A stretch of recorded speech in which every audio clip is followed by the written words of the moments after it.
Say no. Unlocking empowerment. Say no to being a yes person.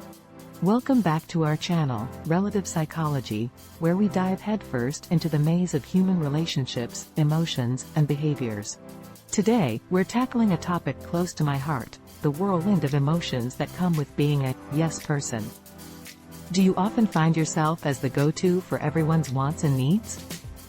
Well, you're not alone, and guess what? Today we're going to unshackle ourselves from this pattern and discover the ultimate freedom in saying no. The yes person paradox, unveiling the cycle. First, let's kick things off by peeling back the layers of what it means to be a yes person. A yes person is that dependable friend who never, ever declines, the one who is always up for helping, volunteering, or being there when called upon. Does this sound familiar?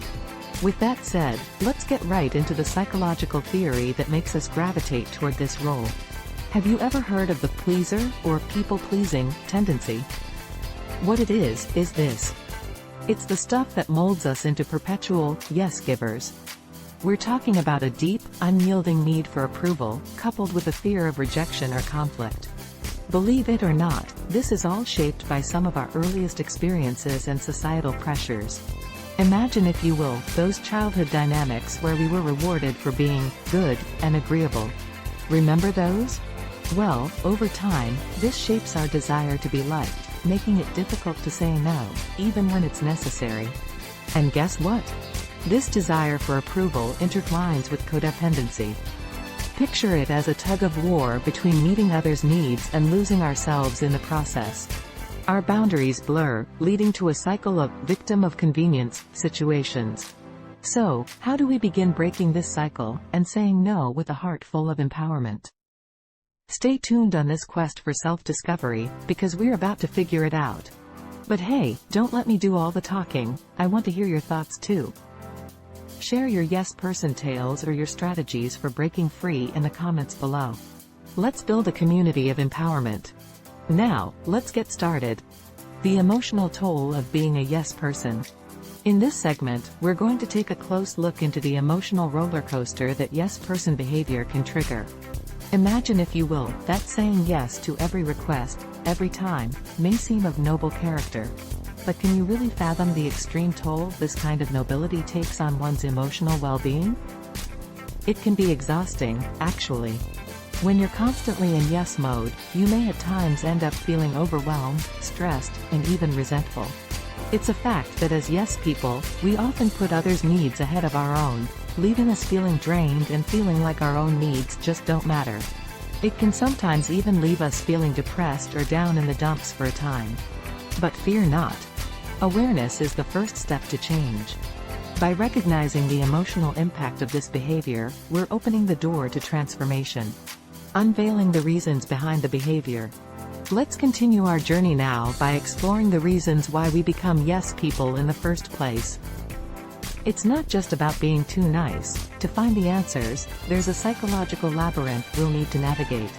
Let's take a quick moment to reflect back on what we already know. Remember those pleaser tendencies we discussed earlier? As you recall, this can often stem from a yearning for approval and a fear of conflict. This can be rooted in childhood dynamics, cultural norms, and our innate need to belong. And then there's codependency. This intricate dance involves a need to feel needed, sometimes to the detriment of our own well-being. We might overcommit to others to gain validation and lose sight of our boundaries. Understanding the psychology behind these behaviors doesn't just unravel the mystery. It empowers us to reclaim our sense of self and start building healthier relationships. Proven methods to break the cycle. Hold on to your seat, because we're diving into the meat of our journey, our 5 tried and true methods to break free from the yes person cycle and embrace the power of no. Here we go. Method 1. Establish clear boundaries. You must establish boundaries and make them solid. Imagine those boundaries as your protective shield. Learn to communicate your limits confidently and assertively. Saying no becomes easier when your boundaries are firm. Method 2. Practice self-care. Make time and take time for number 1. Self-care isn't selfish, it's self-preservation. You must make yourself your first priority.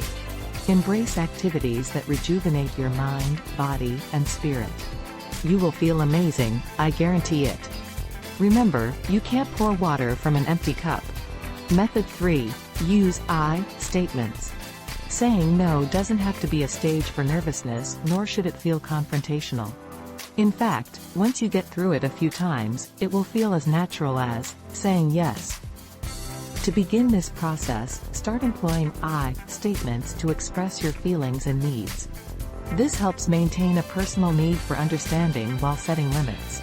Method 4. Offer alternatives.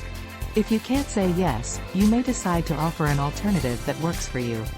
This shows you're still willing to help, but in a way that respects your own needs. This is another area where those boundaries you created will be very helpful to you. Method 5. Practice saying no. Saying no is a skill, and like any skill, it takes practice. Start the decline with smaller requests and gradually build your confidence over time. As we mentioned a few moments ago, you'll very quickly be surprised at how liberating it feels, even in the very beginning. Empowering our community.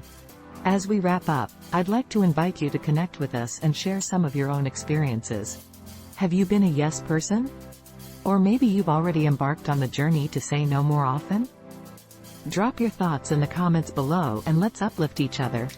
Thank you for joining us today on this empowering expedition.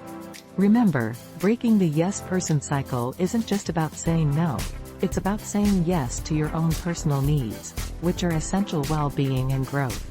Until next time, stay strong, say no when you need to, and remember that by reclaiming your boundaries, you're reclaiming your power. Also, remember this, say no when you need to, and yes, only if you want to. Keep shining, and let's journey together towards a life of authenticity and empowerment. If you found value in this video, give it a thumbs up, subscribe, and hit that notification bell to stay updated.